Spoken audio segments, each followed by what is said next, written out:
Die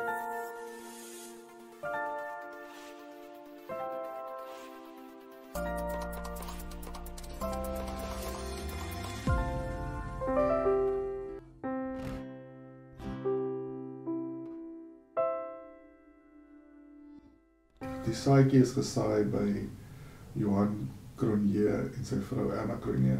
En sy droom was om 'n onafhanklike huis, spesifiek op die platteland, omdat die platteland het hy geglo meer gemeenskap georiënteerd sal wees, dat die huis wat daar sal wees, sal inskakel by die gemeenskap en dat die gemeenskap sal inskakel by die huis. En sy droom was, hy en Erna se droom was dan om iets op die platteland te stig.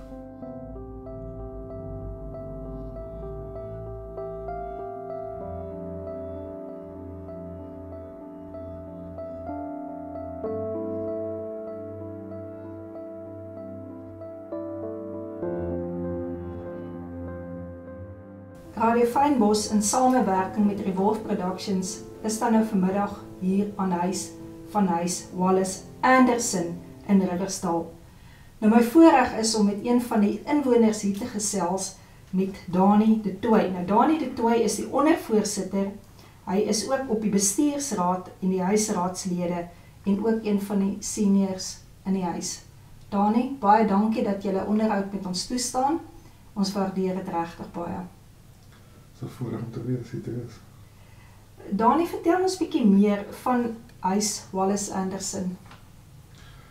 Huis Wallace Anderson, die saadjie is gesaai by Johan Cronje en sy vrou Erna Cronje. Johan Cronje het sy nek gebreek en kwadripleeg geword in 1966. En toe is hy van 1976, as ek reg onthou, in die Cheshire huis in die Kaap. En hy het baie gou besef, gestremdes in die tradisionele sin, word gewoonlik in instansies, hulle woon in instansies en dan word daar vir hulle besluit oor hulle welstand en oor hulle lewens, basies. Ja. En jy het baie min autonomie. Ja. En sy droom was om 'n onafhanklike huis, spesifiek op die platteland, omdat die platteland, het hy geglo, meer gemeenskap georiënteerd sal wees, dat die huis wat daar sal wees, sal inskakel by die gemeenskap en dat die gemeenskap sal inskakel by die huis. En sy droom was, hy en Erna se droom was dan om iets op die platteland te stig, waar hulle dan ook ander gestremdes kan dien. Want daar is baie gestremdes in die selfde situasie. Ja. Maar spesifiek, die wêreld van gestremdheid het onderkulture, ek moet dit net gou vinnig sê. So die wêreld van die dowe en die wêreld van die blinde is nie dieselfde wêreld nie. En daai mense deel nie werklik so baie nie. Al sou jy sê, maar dit is albei gestremde, maar dit is eintlik wêrelde verwyder. Ja. So Johan het dit geweet, van Cheshire huis was 'n huis met algemene gestremdhede. En hy het gou besef dat vir 'n gemeenskapssin en vir 'n eenheid in so 'n huis sal dit beter werk as dit mense is van soortgelyke gestremdheid en hulle besluit toe spesifiek op spinaal gestremdes en dan bietjie meer spesifiek kwadripleeg. Omdat 'n wêreld van 'n kwadripleeg en 'n parapleeg verskil ook nogal baie. Omdat 'n parapleeg net baie meer onafhanklik is as 'n kwadripleeg. Ja. En toe kom 'n derde vriend van hulle ook by Cheshire huis bly, Johan Nortier, en toe besluit hulle, goed, hulle gaan probeer.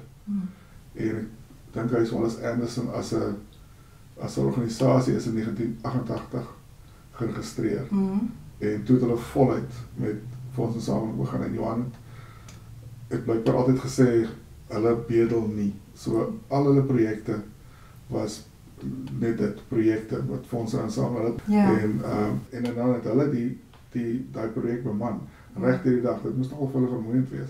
Ja. Dat hulle tot in die aande dag gesit en die projekte beman. En so het hulle dan uiteindelik, ek dink in 1992 moes hulle toe 'n besluit neem, want na klomp aansoeke vir boulenings van die staat, allerhande hulp, het die staat hulle die hele tyd net vertraag en gesê, die besluit is amper geneem, nog net die volgende vergadering, en dan gebeur dit net nie.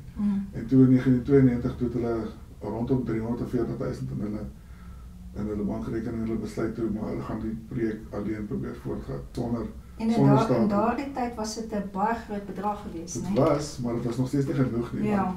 want dit het nie heeltemal eers die boukostes gedek nie, en dan moes lopende kostes, soos die personeel, kos, al die inwoners wat daarna kon bly, Ja. al daai goed, die fondse was nog nie daar nie. Ja. So dit was, soos hulle in Engels sê, 'n leap of faith. Mm. Maar dis een ding wat Johanna het definitief gehad het, hulle het definitief hulle oë op die Here gehad van die begin af. Dis eintlik maar een van die hoekstene van Wallace Anderson, want hierdie huis is so vol groot en klein wonderwerkies, wat baie mense nie van weet nie, die mense wat hier bly, ons vergeet af van partyke.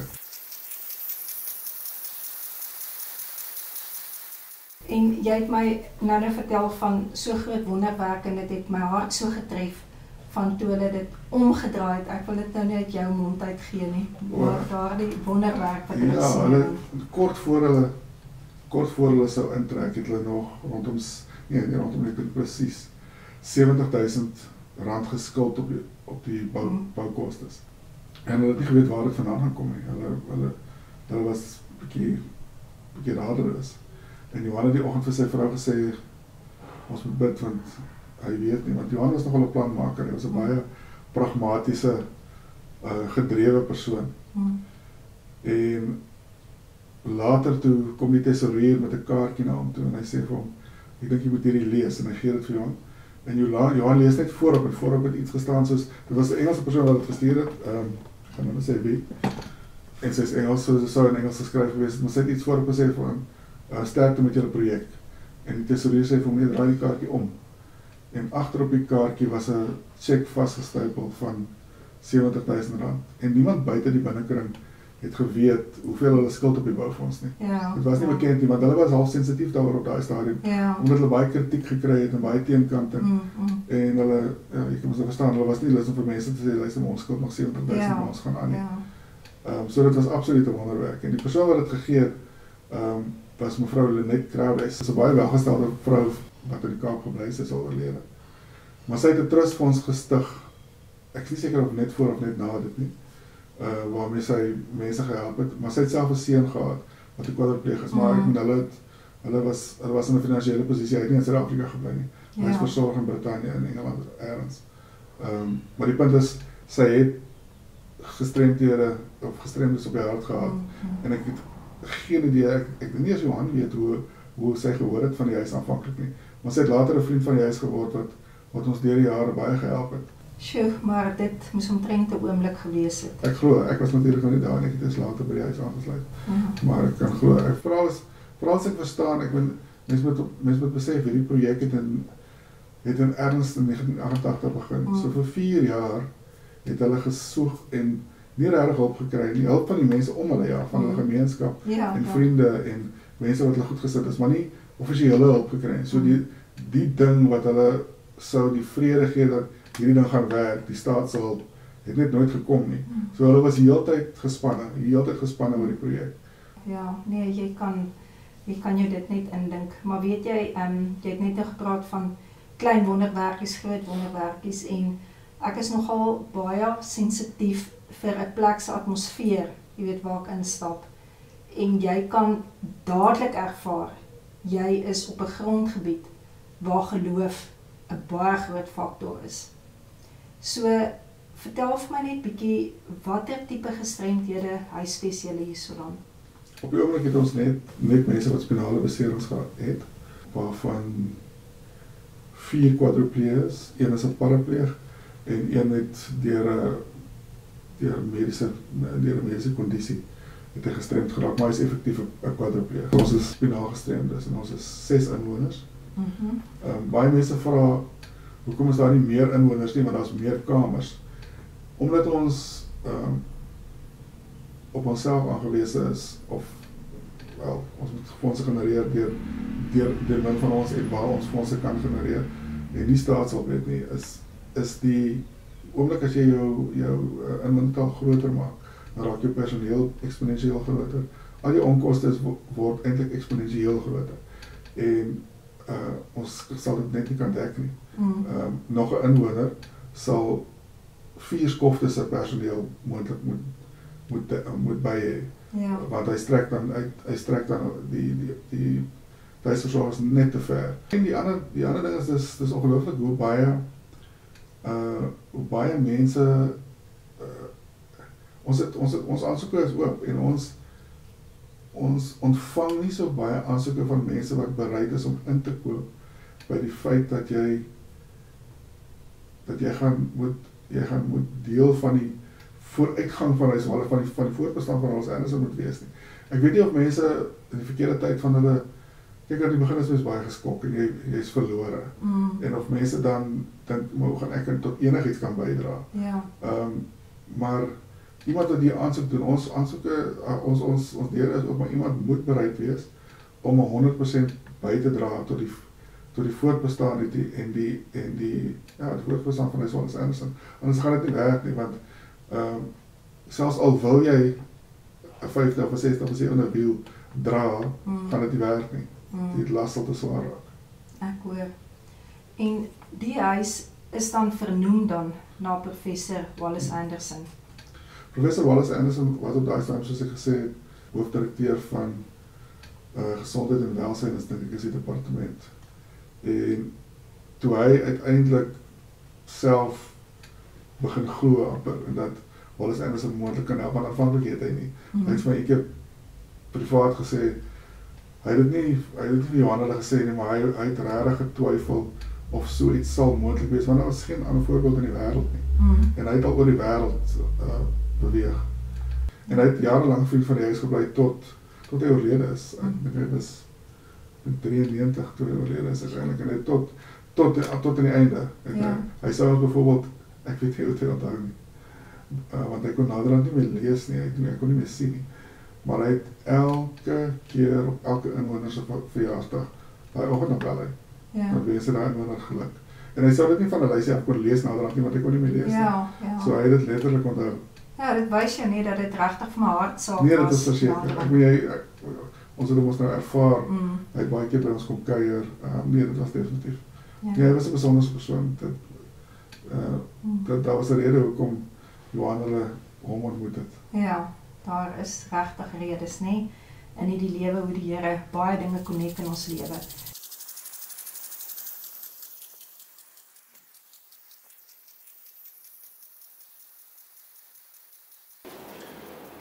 Ons is nou in Wallace Anderson Computer Designs, die naam het ons uitgedink in 1997, het klink 'n bietjie lomp, maar ons het gedink, ons werk met rekenaars en die plan is om te ontwerp so Wallace Anderson Computer Designs.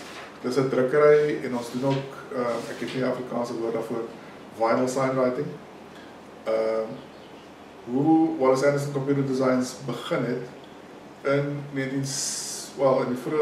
die laat 90's, was ons 4 jongmans by Wallace Anderson.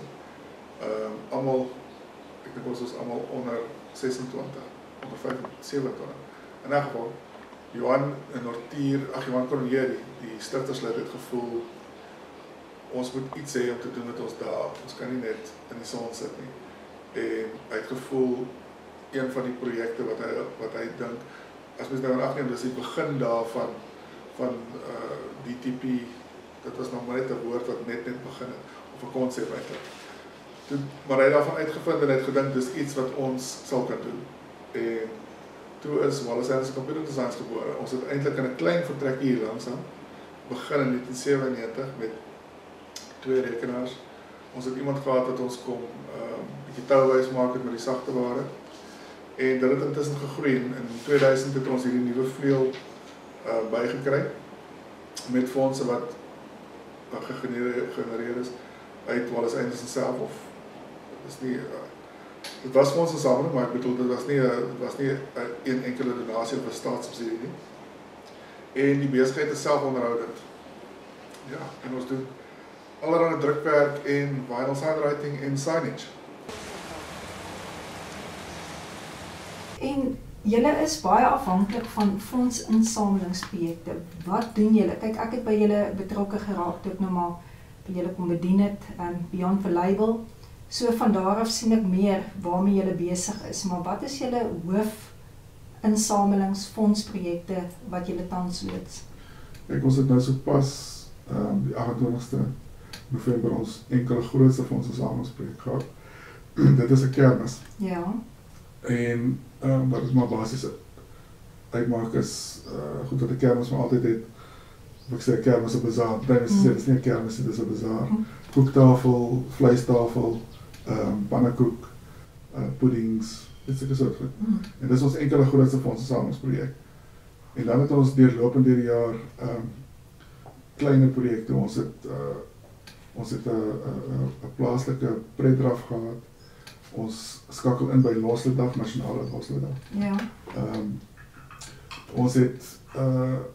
Ons maak ook ons skryf ook briewe aan spesifieke trustfondse wat aan ons fondse skenk. Dit raak al hoe minder. Want dit lyk of die fokus in Suid-Afrika omtrent heeltemal wegskuif van enigiemand en na kinders en opvoeding toe. So gestremdes word gesien as 'n, wat is die hoop in gestremdes befondsing, as jy verstaan wat ek bedoel. Dis nou siniese siening, maar dis nie myne nie, maar dit is dit is wat jy in elk geval ervaar van buite af daardie frustrasie. En dit bring my by die volgende vraag, dan klink dit nie of jy regtig staatssubsidie kry nie. Nee, ons kry glad nie staatssubsidie nie. Die staat het ons subsidie aansoek afgekeur en ons het weer aansoek gedoen, dink ek, as ek reg onthou, dat ek nie, dit was ook voor my tyd. Maar dit was nog nooit suksesvol nie. En toe, met die genade van die Here het ons toe maar aangegaan soos ons aangaan. Daar seën daarin. Ja. Dis moeilik, maar daar seën daarin ook. Ja.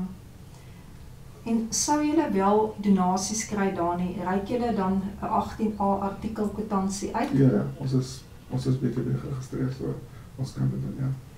En dan is julle geaffilieer by APD? Ja, ons is geaffilieer by Western Cape APD. Ja, dit is dan nou die Association for Persons with Disabilities. Dis reg. En wat behels dan hierdie affiliasie wat julle met hulle het? Ons funksioneer as 'n onafhanklike tak. Baie van hulle takke is in effektief projekte wat hulle as voogde optree.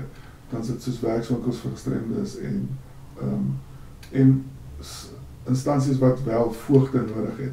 Maar ons is van hulle min takke wat onafhanklik kan funksioneer. So dis basies ons beskrywing, 'n onafhanklike tak van Western Cape APD. Hulle gee ons wel hulp en raad. Ja. En hulle is basies vir ons, hulle is van hulp as ons hulle nodig het. Dani, ek het nou, dink ek, meer oorhoofs gehoor van die huis, maar ek wil by die hart van die mense van die huis uitkom. Wat kan jy vir ons daar buite vertel, wat jy graag sou wou gehad het, mense moet sien van julle harte? Weet jy, dat ons net gewone mense is, dat se fisiese omstandighede net ergens in jou lewe, want nie een van die inwoners is van geboorte in 'n rolstoel nie. Ons is almal verskillende stadiums in ons lewe. Om die waarheid te sê, ek dink die jongste was 18 toe hy sy nek breek. Ek persoonlik was 23 geweest. So jy is 'n jong volwassene alreeds, jy het al klaar soort van rigting in jou lewe. Ja. En ewe skielik verander die reëls. Ja. En jy is net nie voorberei daaroor nie. So ons is normaal funksionerende mense, bedoel ek, uit jou siege en in jou wese. Absoluut. Maar die details is net 'n bietjie anders. Ja. En anders genoeg, dat dit duidelik van buite af anders lyk, en mense baie keer 'n vreemde indruk mag gee, of ongemaklik met jou mag maak. Want het is nou 'n bystelling, maar ek is soos die buurman langs aan. Ja. Ek is net in 'n rolstoel. Ja. En ek dink dis dit wat mense, ek kan jou 'n staaltjie vertel. Dit het al baie gebeur. Laat maar dit al baie gebeur. Mense sal nie inkom wat die huis glad nie ken nie. Dan is die eerste persone wat hulle sien, iemand in 'n rolstoel. Dan is dit nou ek dis 'n persoonlike ervaring. Dan kyk die persoon verwoed rond. Hy wil nou iets vra, maar hy kan nie vir my vra nie. Hy soek nou iemand wat loop, wat hy net kan vra wat hy wil vra. Ja. En dan gaan ek gewoonlik nader en ek breek die ys en dan kan ek sien hoe ontdooi die persoon. Ja. En dan vra hulle nou maar vir my. Ja. Want hy sien eweskielik hy kan maar vra. Ja. Maar dit gebeur baie. En hy was 'n vriend van die huis wat eendag vir my gesê het, sy vrou het hier gekom en hy het vir sy vrou gesê, jy gaan nie na daai mense toe nie. Dan sê sy, maar hulle is nie anders nie, kom maar, nee, ek kan nie. En toe die ys uiteindelik gebreek is, toe is ek net soos iemand anders wat ek ken. Ja. Ek het 'n goeie vriend wat, en dis my die voorbeeld. Ek het nou tussen 'n terugslag gehad, so ek het baie swakker geword. Maar toe ek so klein bietjie sterker was, alreeds in die rolstoel, toe kon ek voor in 'n voertuig sit, maklik. En dan gaan ons Kaap toe, en dan vir huisbesigheid, dan is hy die bestuurder. En hy's 'n baie haastige persoon. En dan sny hy deur die verkeer, dan sê ek vir hom, maar ry bietjie stadiger. Dan sê hy, "Ekskuus man, ek vergeet jy's in 'n rolstoel." Hy sê nie, hy sê ek vergeet net. Maar ek weet wat hy bedoel. Ja. Want hy vergeet net op daai oomblik, want ek sit langs hom, ek ken mekaar al jare lank. Ja. En vir hom is ek net sy vriend. Ek is nie sy vriend in 'n rolstoel nie. Ja. Natuurlik pas hy aan onder omstandighede, maar dis nie hierdie bepalende gedagte nie, as ek dit sou stel. Ja. En dan gaan ek jou met so laaste vraag los. Wat sal jou droom wees vir Huis Wallace Anderson? Weet jy, ek dink dit gaan nou geestelik filosofies klink, maar dit is nie. Ek gaan eers net sê, die Here, soos jy nou gesê, die Here het 'n plan met alles. En daar's 'n rede hoekom hierdie huisie so is. Dat dit, selfs al het ons ander idees, dat daai doel vervul word. Ja. Wat ook al daai doel is. Ja. Ek bedoel, ons mag heeltemal 'n verkeerde visie hê, maar as jy verstaan wat ek sê, baie keer is jou persoonlike visie van jou eie lewe nie wat die Here van jou wil hê nie. En dieselfde met enigiets anders, met 'n organisasie ook. Ja. Dat dit vervul word. En dan as ek my eie interpretasie moet gee, of my eie analise, sou ek sê, dat dit wat ons kan bied, die oorspronklike doel van Huis Wallace Anderson was, om mense met gestremdhede lewe so normaal as moontlik, waar hulle self kan uitleef, om dit te bied aan soveel as mense moontlik binne die konteks dat dit moenie 'n instansie word nie. Want ons is nie 'n instansie nie. Ja. Ons is so nader aan 'n gesin in konteks as aan 'n instansie. Want 'n instansie is jy 'n persoon in kamer nommer 9. Dis reg. En ons is nie so nie. Ja. Danie de Tooy, dit was regtig vir my voorreg om met jou te gesels. En ek kan net vir julle sê, luisteraars en kykers, tussen hierdie mure is daar mense wat droom net so normaal soos ek en jy. En hoor wat hy gesê het, hierdie is nie instansie nie, dis 'n huis, dit is familie. En is ons almal nie, maar op die einde van die dag familie, waar ons kinders van God is, waar ons aan Jesus behoort, en waar Heilige Gees in ons is, en waar hy die een is, om ons te oortuig, om daardie hande, daardie voete te wees, van Jesus, wat baie raak sien, en wat baie deur ons, Jesus, kan ervaar. En dit kan ek vir jou sê, Danie, dit is wat ek by julle ervaar. Dis baie. Baie.